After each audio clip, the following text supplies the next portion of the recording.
الحمد لله رب العالمين والعاقبة للمتقين ولا عدوان إلا على الظالمين وأشهد أن لا إله إلا الله وحده لا شريك له إله الأولين والآخرين وأشهد أن محمدا عبده ورسوله سيد الأنبياء والمرسلين صلى الله عليه وعلى آله وأصحابه أجمعين. أما بعد, chers musulmans, chères musulmanes, il a été rapporté dans de nombreuses traditions prophétiques authentiques que le prophète sallallahu alayhi wa sallam nous a dit que le jour du vendredi était le meilleur des jours de la semaine, comme il était le meilleur des jours auprès d'Allah subhanahu wa ta'ala, et ce pour différentes raisons. Durant ce jour-ci, Allah ta'ala a créé notre père Adam alayhi salam. C'est dans ce jour-ci qu'Allah tabaraka wa ta'ala a fait rentrer Adam au paradis alayhi salam. C'est dans ce jour-ci qu'Allah tabaraka wa ta'ala a fait sortir Adam du paradis. C'est dans ce jour-ci qu'Allah Ta'ala a fait descendre Adam sur terre. C'est dans ce jour-ci que Adam alayhi salam est mort. Durant ce jour-ci, il y a une heure spéciale. Il n'y a pas un musulman qui invoque Allah Azza wa Jal durant cette heure-ci sans qu'Allah ne lui donne ce qu'il lui demande, tant qu'il ne lui demande pas une chose interdite. Ce jour-ci est le jour dans lequel aura lieu l'heure dernière. Il n'y a pas un ange rapproché. Il n'y a pas un ciel, pas une terre, pas une montagne, pas un océan, pas une graine de poussière, sans qu'il ne craigne le jour du vendredi. Aussi, parmi les particularités de ce jour-ci, c'est qu'Allah Azza wa Jal y a légiféré la prière du vendredi que nous sommes en train d'accomplir. Une prière spéciale et particulière durant la semaine qui réunit tous les musulmans afin qu'ils y écoutent le prêche qui a pour but de réveiller leur cœur et d'attiser leur foi. Aussi, durant ce jour-ci, la prière du Fajr est particulière. Le prophète sallallahu alayhi wa sallam nous dit que tout musulman qui prie la prière de Fajr en groupe le vendredi aura fait la meilleure des prières de la semaine. Aura fait la meilleure des prières de la semaine. Et aussi parmi les particularités de ce jour-ci, c'est que lorsqu'un musulman ou une musulmane meurt durant la nuit du vendredi ou la journée du vendredi, il sera alors préservé et protégé de l'épreuve de la tombe. Et d'autres particularités encore que vous connaissez déjà. Je sais que la plupart des choses que je viens de vous dire, que vous venez d'entendre, vous les connaissez pour la plupart. Donc mon but n'est pas de vous les enseigner, mais plutôt de vous les rappeler. De vous rappeler à quel point le jour du vendredi est un jour spécial et particulier et grandiose pour les musulmans. Malheureusement, il y a de ça quelques années maintenant qu'on a importé une habitude qui vient d'outre-mer dans laquelle on pousse les gens à se concurrencer dans le fait de s'approprier les choses de ce bas monde. Et malheureusement, le fait de se concurrencer dans les choses de ce bas monde ont pour conséquence, pour la plupart du temps, de mener les gens à leur perte. Ils ont appelé ce jour-là fièrement le vendredi noir, the Black Friday. Pourquoi? Parce qu'ils proposent des promotions et des réductions sur les prix qui poussent les gens à acheter et ainsi à se concurrencer. Et ils ont osé noircir le meilleur des jours de la semaine avec leurs propositions douteuses qui poussent les gens à oublier ce qu'ils doivent faire durant ce jour-ci. Qu'Allah noircisse leur visage le jour où des visages seront blanchis et d'autres seront noircis. Le prophète sallallahu alayhi wa sallam pourtant nous a avertis et il nous a informés et il nous a mis en garde. Mais malheureusement, si ce ne sont pas les oreilles qui sont touchées de surdité, ce sont les cœurs à l'intérieur des poitrines.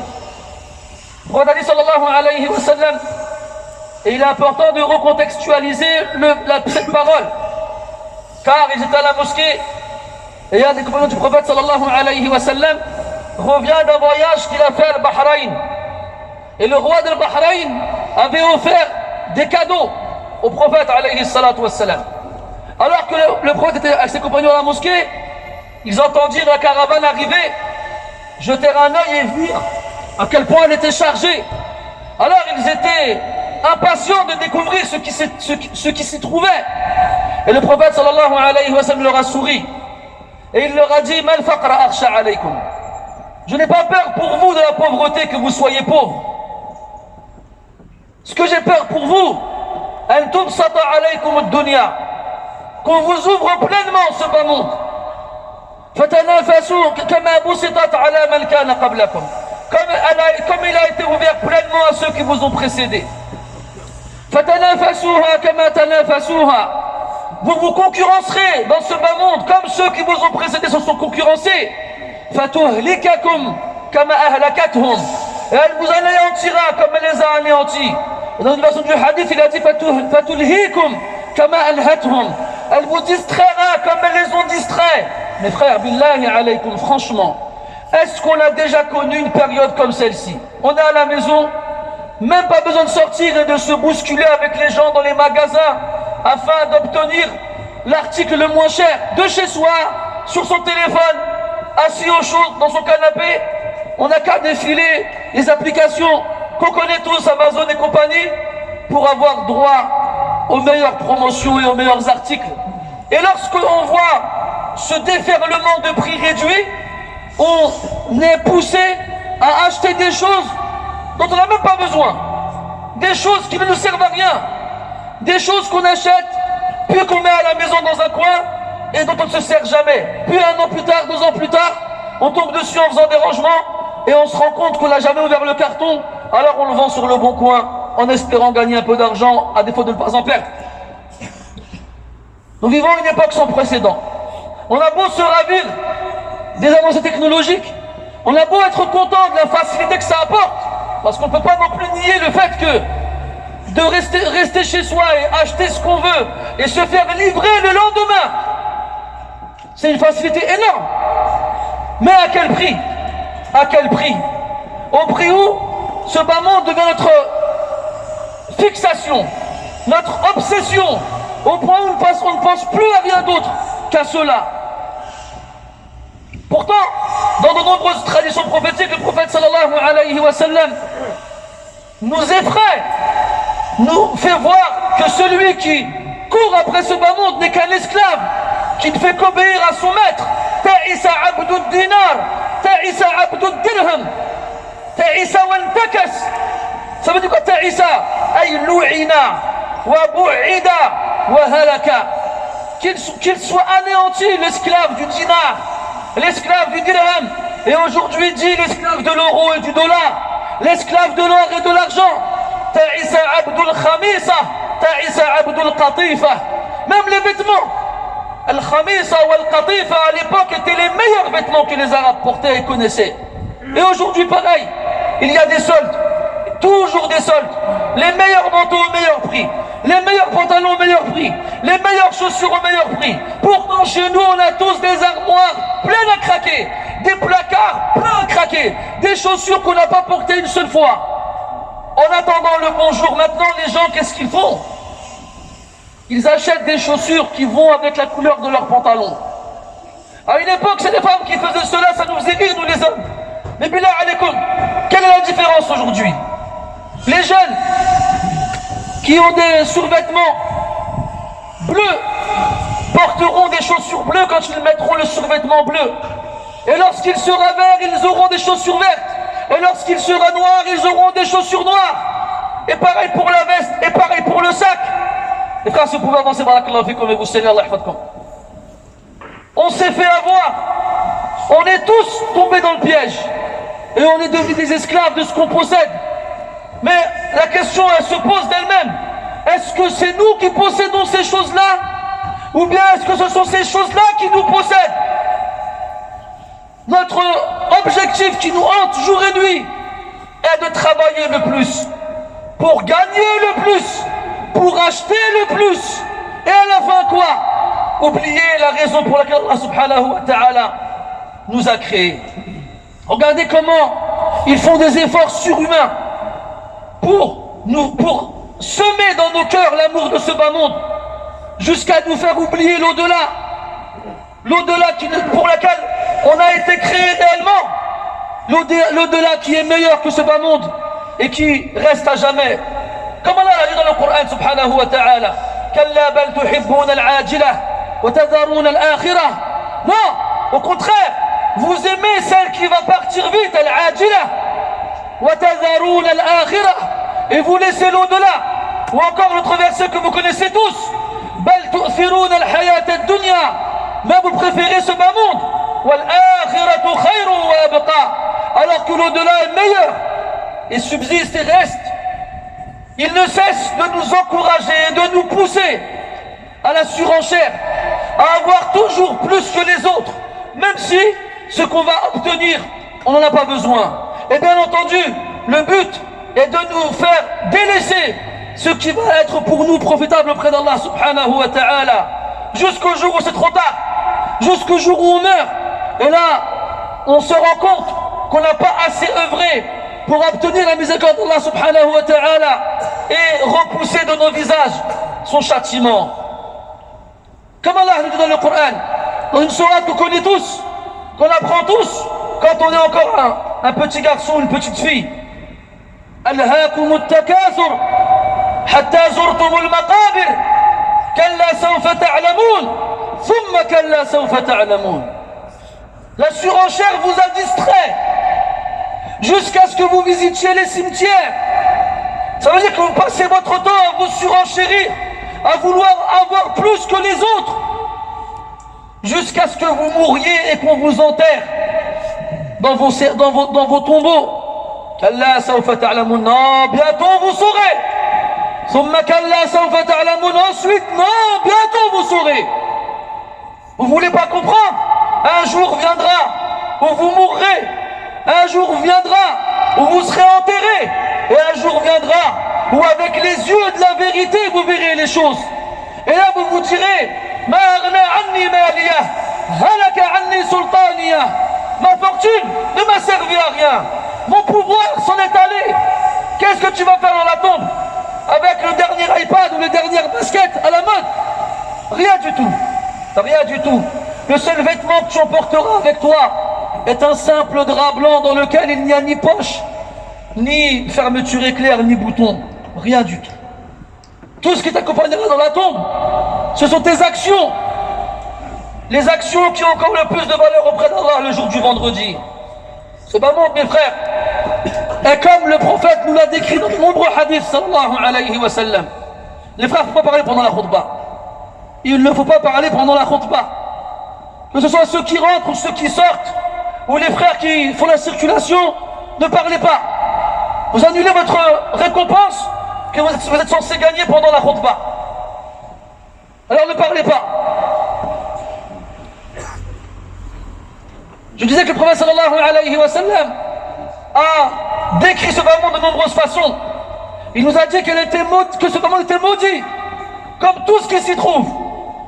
Il nous a dit que c'était une prison pour le croyant et un paradis pour celui qui ne croit pas. Il nous a dit que ce bas monde ne valait pas auprès d'Allah l'aile d'un moustique. L'aile d'un moustique. Il nous a dit sallallahu alayhi wa sallam que ce bas monde, Allah il le donne à celui qu'il aime et à celui qu'il n'aime pas. Alors que la foi, Allah ne la donne qu'à celui qu'il aime.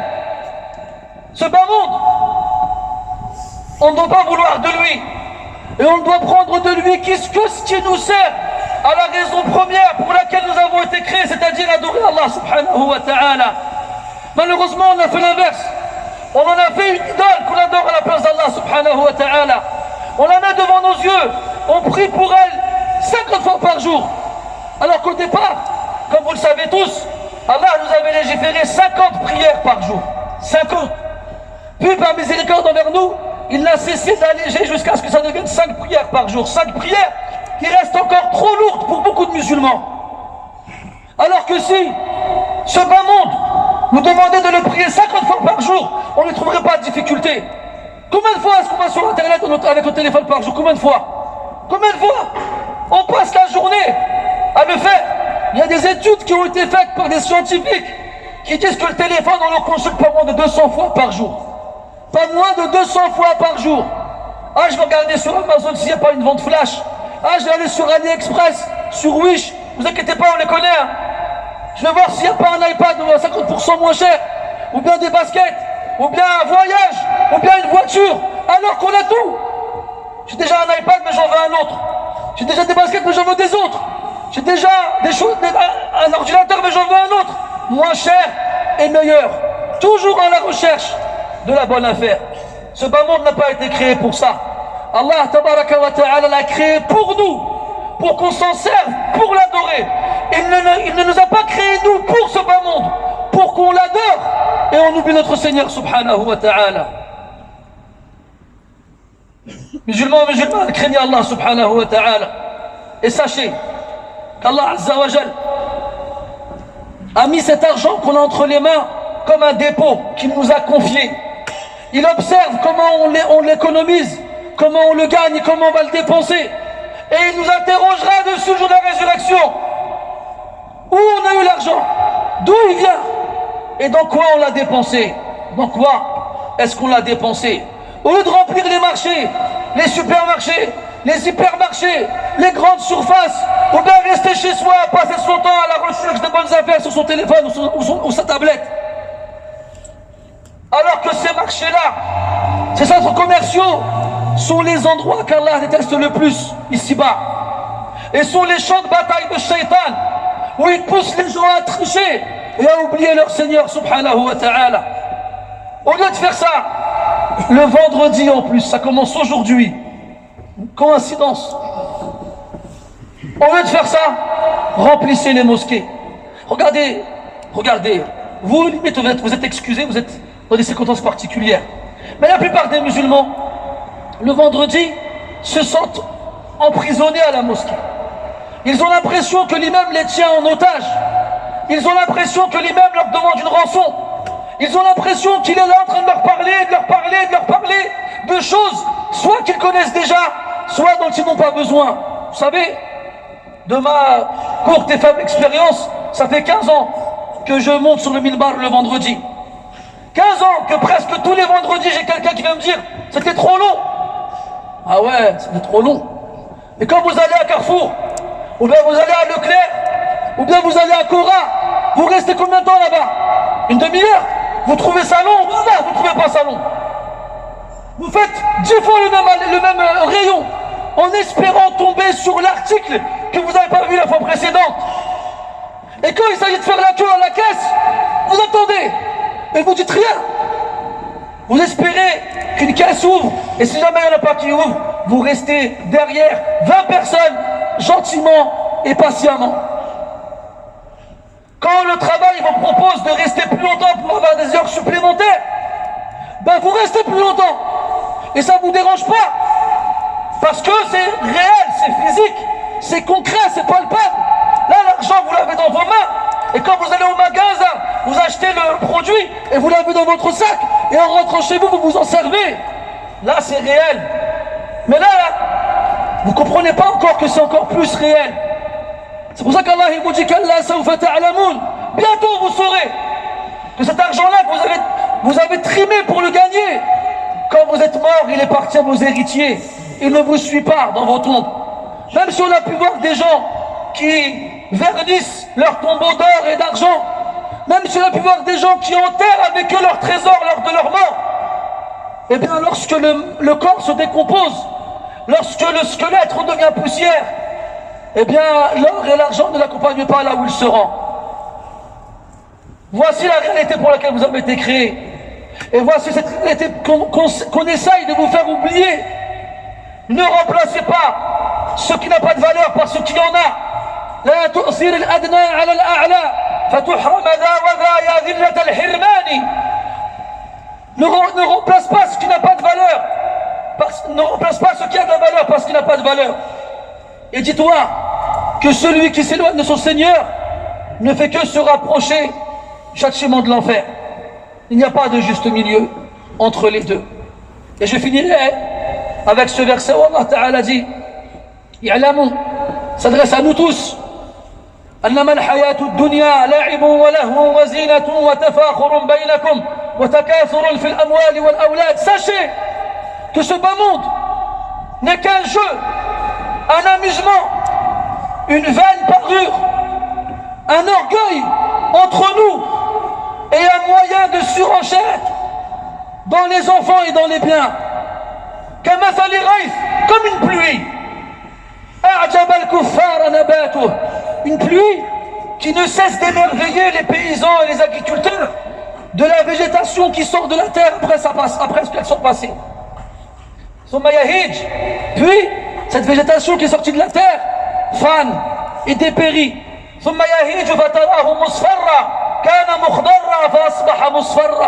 Quand ça sort de la terre, c'est vert et de toutes les couleurs.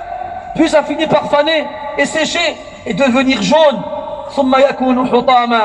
Puis à la fin, ça devient comme des cendres, comme des morceaux de papier déchirés. C'est ça ce bas monde.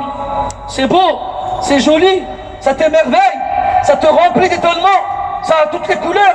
Mais à la fin, c'est quoi? Ça finit par disparaître.